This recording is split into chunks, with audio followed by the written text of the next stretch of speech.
अनादि में अनंत में, अनादि में अनंत में, अवध्य में भला मारिल रिपु जगति असा कवण जन्मला, कवण जन्मला। अनादि में अनंत में।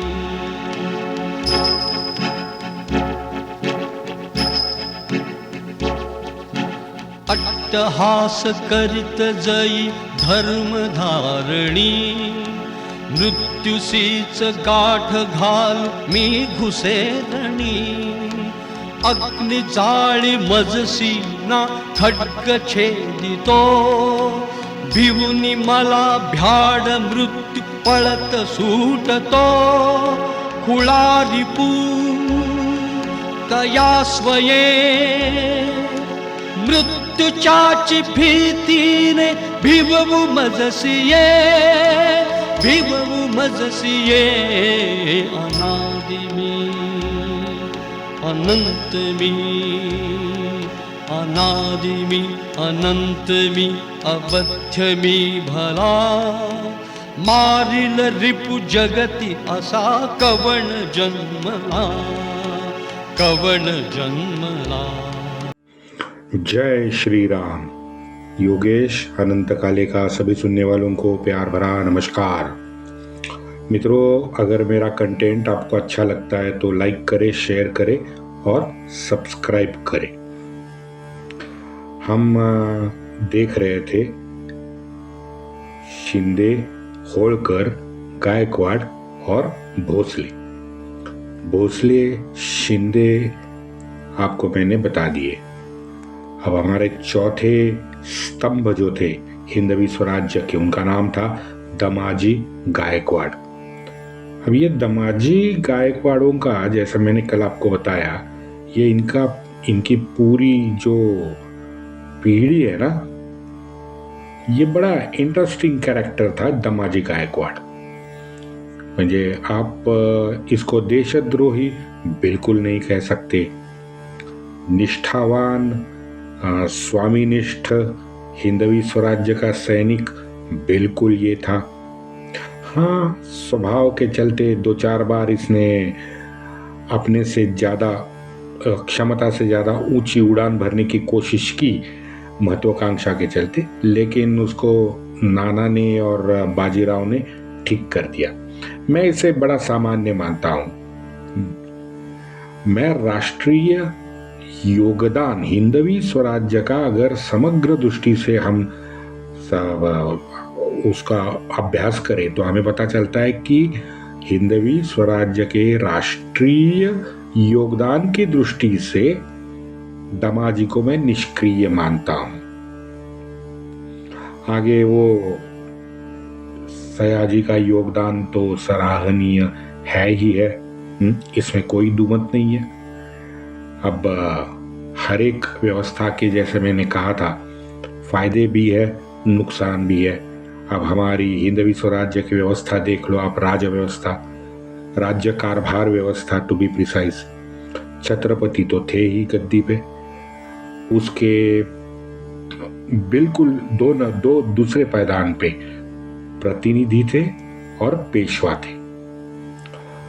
उसके बाद तीसरे पायदान पे हमारे ये चार प्रमुख सरदार थे, और उसके बाद फिर मुतालिक और ये अधिकारी वर्ग वगैरह वगैरह की ऐसी राज्य व्यवस्था बनाई दी गई थी, जिसमें अष्टप्रधान भी थे, ये हम जानते हैं। अब शिंदे, होळकर, गायकवाड़, भोसले, ये मैंने आपको बताया। ये हिंदवी स्वराज्य पे एक तरह से तीसरे पायदान पे थे। अब तीसरे पायदान पे थे तो शक्तिशाली भी स्वाभाविक है। शिंदे, होळकर का मैंने आपको बता दिया कि दमाजी गायकवाड़ को, जैसे मैंने ऊपर कहा था, पहला झटका मित्रों बैठा वो 1752 में। वैसे पहला झटका बैठा है 1735 में, लेकिन वो छोड़ देते हैं, आगे चलते हैं। 1752 में नाना ने पहला झटका दिया और उसका नाना को नाना ने कायदे से गायकवाड़ को सीधे रास्ते लाया, तुरंत आ गया। वैसे हम अगर देखा जाए तो पालनपुर से द्वारका तक सारा काठियावाड़ दामाजी ने अपने अकेले के दम पे वहां के सारे मोमिनों को नेस्ता नाबूद करके अपना वर्चस्व स्थापित किया है। महाराष्ट्र की तरफ देखें तो महाराष्ट्र के पुणे जिले का एक सामान्य सरदार आगे चल के पूरे गुजरात का प्रमुख बन जाता है। ये है पिलाजी गायकवाड़ और उसके भांजे भतीजे दमाजी गायकवाड़ का कर्तृत्व। इन गायकवाड़ों ने महाराष्ट्र की तरह गुजरात को भी हिंदवी स्वराज्य का मजबूत गढ़ बना दिया था। लेकिन दमाजी ने खुद दादा और माधवराव, इन दोनों के जो अंतर्गत कलह था उसने अपने आप को बिल्कुल दूर रखा। लेकिन दमाजी तो बहुत पुराना खिलाड़ी था भाई। दादा से उसके स्नेह होना बड़ा स्वाभाविक है। दोनों उत्तर अभियान में एक साथ रहे हैं और यही वजह है कि दादा ने दिए हुए प्रस्ताव को सिरे से खारिज करना दमाजी के लिए अब दिन ब दिन कठिन होते जा रहा था, क्योंकि दादा के उत्तर आयुष्य में दादा की मानसिकता पूर्णतः कलुषित हो चुकी थी और उससे मेल बैठाना उसके ये जो पुराने मित्र थे ना, उनको भी बड़ा कठिन जा रहा था। लेकिन क्या करे, दादा तो सत्ता में काबिज था। हद दादा ने तब की जब बिना वजह गायकवाड़ों से उसने पैसों की मांग कर ली। और वो ये मांग भी करने का एक तरीका होता है। दादा के अगर पत्र आप पढ़ोगे तो उस पत्र में दादा ने बड़े अहंकारी वृत्ति अपनी पत्र में भाषा में अपना अहंकार दिखाया है। वो देख के किसी का भी माथा ठनक जाएगा, मेरा भी ठनका था पढ़ के। पेशवा की मांग पर दमाजी हमेशा अपनी टुकड़ियां पुणे भेजता रहा था। वैसे देखा जाए तो मित्रों, पेशवा की मांगों पर दमाजी हमेशा अपनी टुकड़ियां अपने ज्येष्ठ पुत्र सयाजी प्रथम के साथ पुणे पेशवा की मदद के लिए भेजता आया है। यानी कर्तव्य पूर्ति तो हर प्रकार से दमाजी ने कर दिखाई है। लेकिन माधवराव नए पीढ़ी की नई सोच का नया पेशवा था। अब इससे मेल बिठाना दिन ब दिन दमाजी गायकवाड़ को कठिन जा रहा था और ये एकमेव वजह थी कि चाहे जो भी हो, लेकिन दादा के साथ उसका आज 30-35 साल का स्नेह जो जुड़ा था, तो नैसर्गिक दृष्टया दमाजी और दादा इनका प्रेम तो था, तो दमाजी का झुकाव थोड़ा सा दादा के पक्ष में हमको दिखाई देता है। फिर भी जब घोड़प की इन दोनों में झड़प हो गई तो सयाजी ने फौज के साथ दामाजी को गलती कर गया। दामाजी ने सयाजी को फौज के साथ पेशवा की मदद के लिए भेज दिया। आगे फिर चल के वो सयाजी ने दादा का पक्ष लिया वगैरह वगैरह वगैरह, वो तो बात की बात है। लेकिन माधवराव दादा के युद्ध में माधवराव के लिए दामाजी ने सेना भेजी थी। इस दौरान फिर 17 अगस्त 1768 को हमारे दामाजी गायकवाड़ का निधन हो गया। अब निधन हो गया तो उसके 4 पुत्र थे। तुरंत चारों पुत्रों में उत्तराधिकार के लिए घमासान छिड़ गया। बार बार इन रथी महारथियों का नाम आगे आपको सुनने मिलेगा। दमाजी के पुत्र 4 थे, सयाजी, फतेह सिंह, गोविंदराव और मानाजी। वैसे चारों कर्तव्यगार थे, अपने दायरे में रह के सभी हिंदवी स्वराज्य की सेवा कर ही रहे थे। ये गायकवाड़ जो परिवार है, उन्होंने शायद ये तय किया था कि भाई ये जो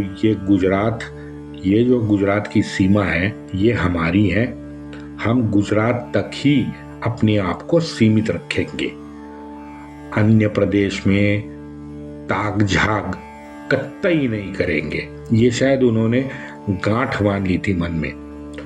तो वडोदरा के गायकवाड़ों का बर्ताव आप 200-250 साल से आप देखो, राष्ट्रीय राजनीति में उन्होंने कभी भी बढ़ चढ़ के हिस्सा नहीं लिया है। हाँ, भारतीय सामाजिक राजनीति में सबसे बढ़ चढ़कर गायकवाड़ों ने अपना योगदान जरूर दिया है, लेकिन राजनीति में बिल्कुल नहीं दिया है। इवन आप अगस्त 1947 में आप देख लो, गायकवाड़ परिवार अखंड हिंदुस्तान के साथ रहा है।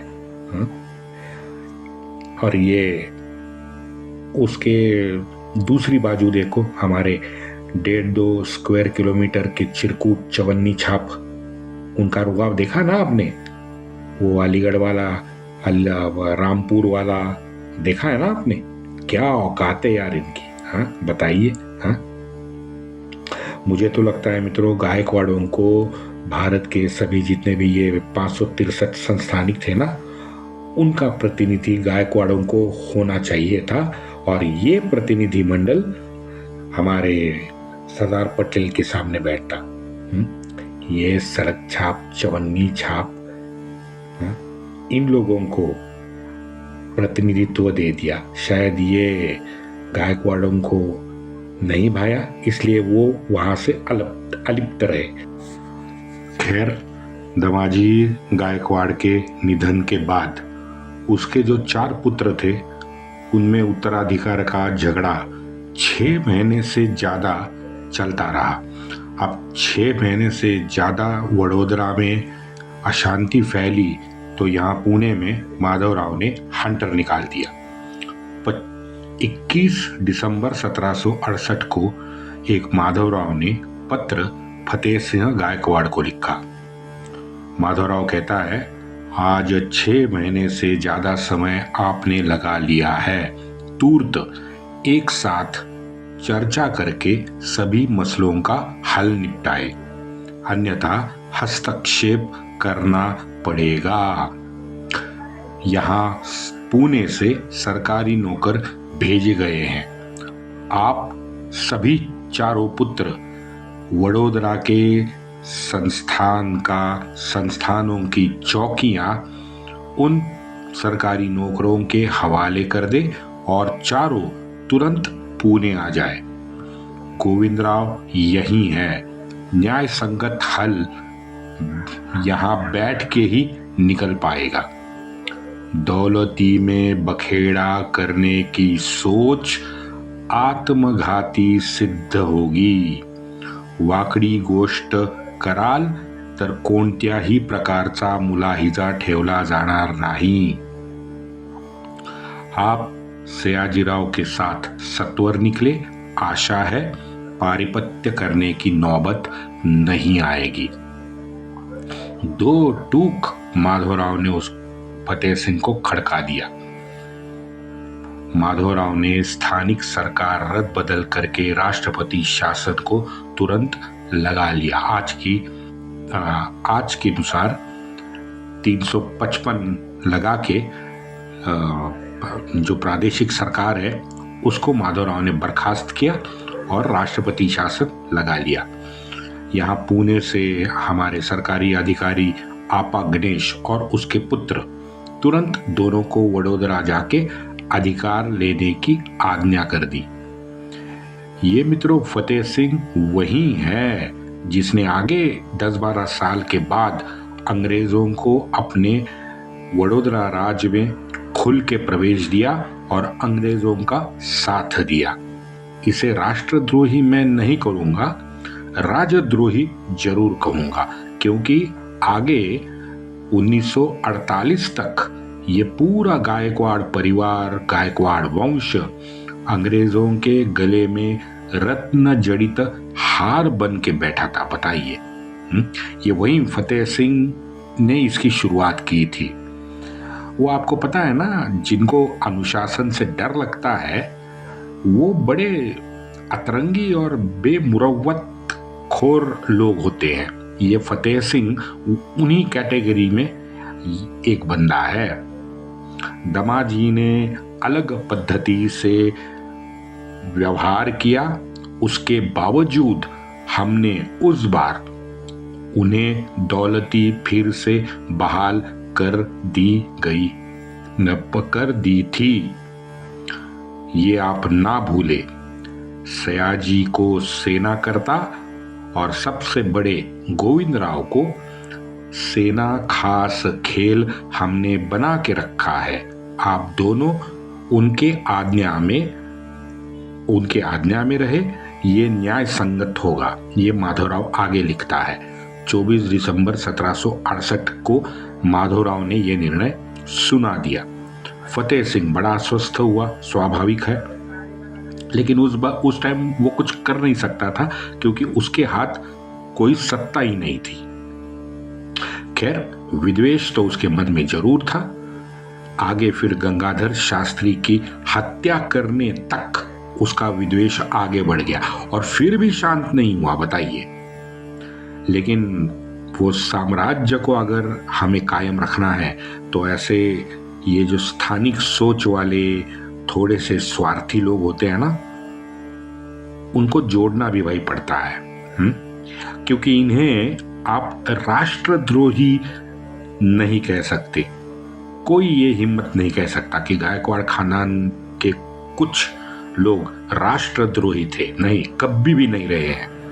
लेकिन सोच सीमित हो गई, स्वार्थी बन गए, तो इन सभी को सीमित दायरे में रख के राष्ट्रहित के काम में लगाने की कोशिश हमारे राज्यकर्ताओं ने यानी पेशवाओं ने करने की चेष्टा जरूर की है। वो आज आप देखते हैं ना, हमारा टोटी चोर है एक, लेकिन टोटी चोर जो चाहे करता है, हाँ? लेकिन आप उसे राष्ट्रद्रोही नहीं कह सकते। क्या कह सकते हैं? सोच के देखो। वंदे मातरम।